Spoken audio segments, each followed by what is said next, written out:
people are walking around with half 1 foot in the door and 1 foot not, and we can either look at that as an opportunity or, be scared.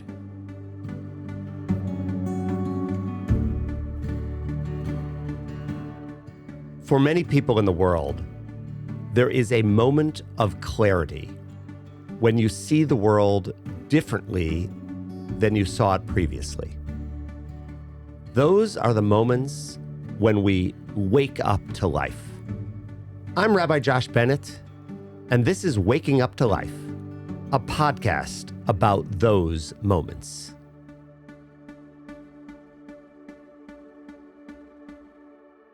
Today on our show, I am so excited to welcome Alex Wolf, who is the audio and technical engineer here at Temple Israel.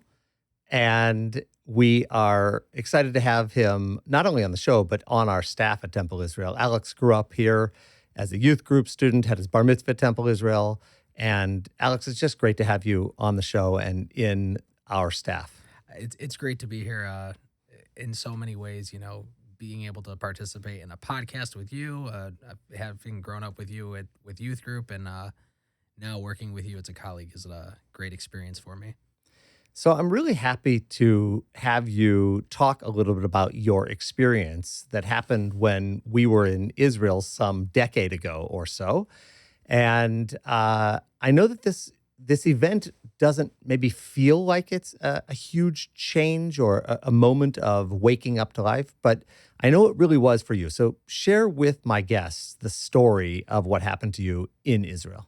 Sure. And just to expand on that a little bit, I feel I feel like I haven't reached enlightenment yet, but I feel like this is one of those moments that has brought me closer to that point, And it was when I was 15, we were halfway through our trip in Israel.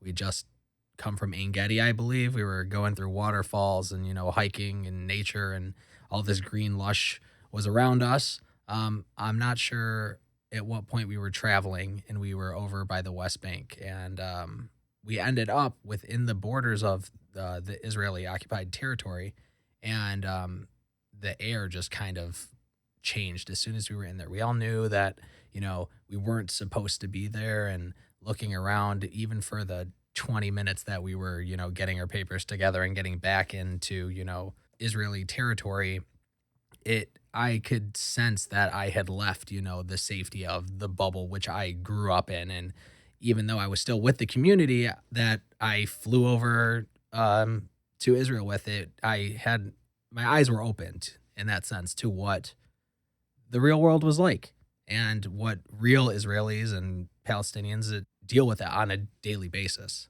So it's interesting to hear you talk about that moment because it was just a drive from the Dead Sea area back to Jerusalem, and yet we had to make our way through the West Bank, and there was a checkpoint that we went through. I'm wondering, there was nothing different about the space there? It was the same land, the same sun, the same air, and yet you felt somehow unsafe or different.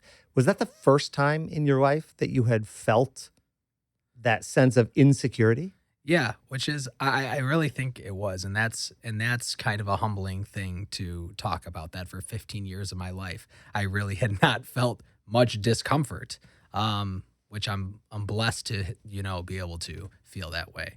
But that was probably one of the first times where I was really, faced to look at reality more acutely. You told your story earlier and you used the word the bubble, which lots of people use to describe growing up here in West Bloomfield, Bloomfield Hills area is in fact a bubble of sorts, especially for us, the Jewish community. So I'm wondering, as you think about your life before and after that moment, has anything changed, especially because of what's going on recently in terms of growing anti-Semitism? Sure, of course. It's a great question. So since that moment, 15 years have passed, as much as we might not want to acknowledge that much time. I've had a lot of different life experiences since that point, and I've found myself, trying to get out of the bubble we were talking about. And I feel like that might have propelled me to, go for those experiences that put me out of my comfort zone and, allow me to reach this enlightenment that we were talking about. So it's interesting because I think that these moments are, in fact, growing up moments. It's one of the reasons I loved taking that trip because I took young kids and started you on your pathway to becoming an adult. I'm wondering now, as I hear you talk about it, we're professionals together. We sit in the same office. What is it that makes you feel safe today? Mm. You know, eh, that's a great question. Also, again, um, and now that I think about it, I do feel safe when I come into work here as well. It's just being accepted for who I am. You Interesting. know, So even though it's a potentially a R- dangerous place, right? right? Jewish Yeah, spaces, yeah, synagogues, they are yes, we're the target of sure, anti-Semitism, but somehow you feel safe yeah, being part of a community. for So sure. where are the other places that you find communities that make you feel safe right now?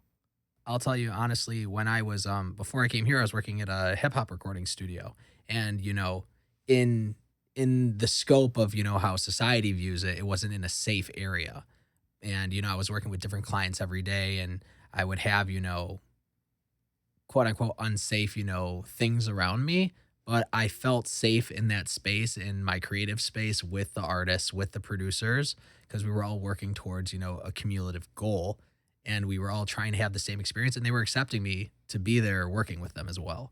So that's another space. The correlation between those stories does not go unnoticed by me. These are both moments where you were in physically a less safe environment, and yet the community around you, whether it's your Jewish friends, your Jewish community, your rabbi, or in the case of the music industry, people you trusted to be creative thinkers who were changing the musical world, it allowed you to shut out the challenges of the outside world and brought you to that experience of feeling comfortable and positive about yourself. So it sounds like you've actually changed through moments like that in your life.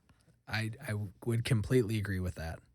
So what is the biggest change for you? Because for me, this is exactly the point of the podcast, right? We enter into these moments unknowingly and we find ourselves changed. So what's different about you now?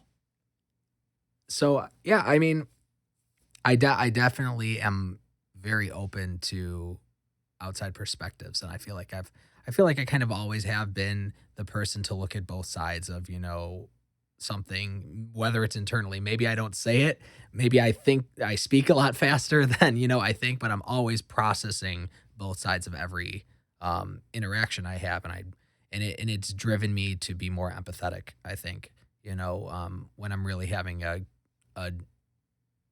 a in-depth conversation with someone, or I'm trying to understand um, a perspective different from mine.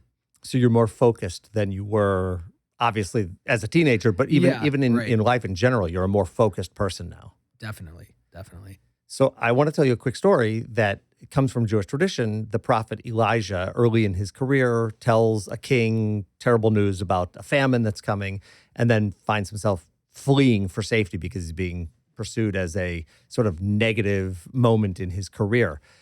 Elijah finds himself in a cave on the side of a mountain, and there's thunderstorms and lightning all around him. And the text says he doesn't find God in the lightning or in the thunder, but in what's called a kol damama daka, a still, small, silent voice. He hears God. You are a person who sound is important to you. You're in the business of audio engineering, and you've taught me a lot about the difference between sounds and silence and the power of different ranges in our voices. Is there a moment for you where things sound and feel different now? When there's something that I learned when I was in school about active listening, and whether that's actively listening to analyze a chord progression, or active listening to analyze um, do a spectral analysis of something. You can also emotionally actively listen to music, but you can also emotionally actively listen to like your surroundings as well. And I find to get to that point, I have to calm my mind and silence, everything else, and really get back to the observation that we're talking about. And when I'm able to really observe everything around me all at once, that's when I'm hearing things the best. And I might have heard the song like 1,000 times before, and I might have and I love the song, and then I'm hearing it like it was the first time again. So connecting back to that Israel moment, it's almost as though you had to stop and actually hear the sound differently or see the space Right. differently. And then you could react and then you could create your future out of that, which in fact you've done. So now, fast forward to your time at Temple Israel, you're in part responsible for all of the audio that people hear live in person at our services and events. You're also the person who's mastering the music that we hear online. I've seen you go into that zone where you just need to hear and be in the moment as a sound guy. Mhm. So, what advice do you have to people who are listening to prayer or listening to music in the space of Temple Israel Mhm. as a sound person that For will sure. help them experience that better? For sure. Um, I've found that nowadays there's so many ways, there's so many talented individuals out there working in the field and all have their own perspectives and sounds that they make. But when you are either listening or performing music, and because I do feel like I am performing when I'm behind a mix desk. um when I'm able to tap in and I'm really able to feel God, that's when I know that I'm doing my best work, and I know that everyone else is experiencing it. I don't even have to look up from the board. I know that everyone else is feeling what I'm feeling at the same time. So you're actually like Elijah, you silence yourself in order to then hear what's happening around you, and you feel in a real way that there's something bigger than you in those moments. Absolutely. Some people call that God, but you don't have to, but you Right. hear something different there. Yes. So is it strange to work as a prayer leader, because you're really one of our prayer leaders? We couldn't do it without you. Is it strange for you to have gone from that snarky teenage boy to being Yeah. somebody who is in charge of creating prayer experiences for people? It is and it isn't. Because I think back to how impactful those moments were for me as a teenager, and maybe I didn't want to, acknowledge it back then because I just wanted to be the cool kid on the bus, hanging out with my friends, and having a great trip. But I still feel like the same things do ground me, you know? So, like everything has changed and nothing has at the same time. Yeah, I feel that very much with you. I love the moments when we hang out in my office or in the offices here, and you are very much the kid that I remember growing up, but you have also evolved beautifully into an adult who sees the world differently and who aspires to create greatness in the sound and production of Temple Israel, Yeah. which, quite frankly, in a digital age, is where we are going. So Yeah, I that's hope my next so. question. Where are we going as a congregation? Where do you see spiritual experiences going with regard to production? I mean, this we can go as complicated or as simple as we want. If we have something simple like this, and I'm feeling like this has been a great discussion already. These are moments where we can find God as well, just listening to our community and our staff and our clergy and seeing their perspectives and trying to get more um, connected to them, right? And with the digital age, we're able to easily record this podcast and have someone else in our community cut it together and create music, and then it's out for all of the community to hear. And that's one way to do it. But we can also make super impactful experiences where we have, really create an ambient space and really drive and amplify the energy and connect everyone in in our sanctuary, for example. Like I really had a great time at Shabbat Shirah. We had so many different musicians on stage putting their souls into the music, and I'm trying to bring the congregation up there with them and bring them down into the space with us. And as we integrate lighting and video and audio together, it creates a more cohesive union, and that's how we can all experience that together. I love what you just said because on the one hand, the digital future is upon us, and there's no way to avoid that we're going to create more and more of these digital moments, podcasts, online experiences, digital sounds and faces of Temple Israel and Judaism. But we can't only do that. We Yeah, of have to course not. continue to be a hybrid Yes. Jewish world where bringing people together to experience the sounds and the noises and the gut level feelings that we create in person is also important. So Absolutely. you're talking about a hybrid future of Judaism. Yeah, I think it's already there. I don't even think it's a hybrid future. I think it's a hybrid present. We look at society around us right now, and people are walking around with half 1 foot in the door and 1 foot not. And we can either look at that as an opportunity or be scared. And Yeah. that's almost like the lightning in the cave. You I, know, I love it. I love this idea because there's a lot of pressure to be fully digital for the future. There's a lot of pressure to bring people back into our spaces. And the answer is clear from you. We have to do both, and we have to do Yes. both really well. We have to be the highest value of digital services, digital experiences, and we have to be the highest value where we touch and feel and experience God in person, of course. in proximity to other human beings. Right, because if we can't do that in person, it won't translate into the digital world.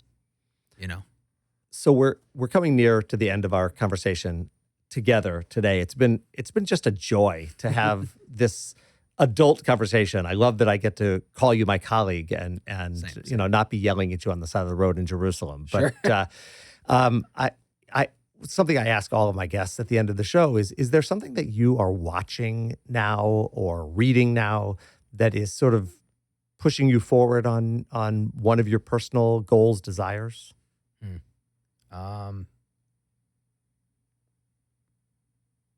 I guess so. Right now, I've been a big Lord of the Rings fan, and so I started reading the book again because I know that there's like a bunch of stuff that's been missed. I'm more into the fantasy realm of things when I'm reading. I like to pull out of reality a little bit and explore that. As far as I'm just trying now. Now I'm kind of stuck here, but I'm trying to think of anything else. Well, I guess it's not fair. I should have asked the sound guy. Yeah. First of all, Lord of the I know Rings is phenomenal. Yes, but it's not like No. It's an amazing book, and everybody should go back to Tolkien's writings. They're Yeah, some of the best of course. pieces of literature out there. I probably should have asked the sound guy, "What are you listening to Yeah, right now? that's What great- music can you introduce Yeah. our guests to that everybody should hear?" And I have one I'll add as well. Yes, that's a great question. So I'm listening to James Blake's latest album right now. I started listening to him right when I got into school, and I was studying electronic music design. He's kind of going back to his old roots and because he's gone into the industry like very heavily into hip hop production, but started off as an electronic songwriter and has gone back to kind of those roots as well. And if you can get a nice pair of headphones on and listen to it, you can hear the attention to detail that is put in and how in sync everything is. And it's just a great experience. I love that. I hope everybody will listen. It's James Blake. James Blake. James Blake. I believe it's Letting Robots into Heaven. Let's find the name real quick. If we say enough about James Blake, maybe he'll agree to be on the podcast. That would be great. I'll definitely come back for that episode. So I am currently listening to a new artist that I got introduced to recently. His name is Teddy Swims, kind of an R&B country crossover guy. Just soulful stuff. Check it out when you have an opportunity. Teddy Swims. Check him out. So, Alex, it's been really great to have you on the show. More than 18 minutes has passed, and it feels like just a couple of seconds with you. I'm so grateful for your work here at Temple. I'm so grateful for this time we've had together. Thank you so much for being on the show. Thanks for having me. This was great. So that brings us to the end of another episode of Waking Up to Life, 18 Minutes with Rabbi Josh. I hope that you will spend the next couple of days thinking about what we've talked about today and integrate some of these values into your life. And until next time, l'chaim, continue to wake up to life.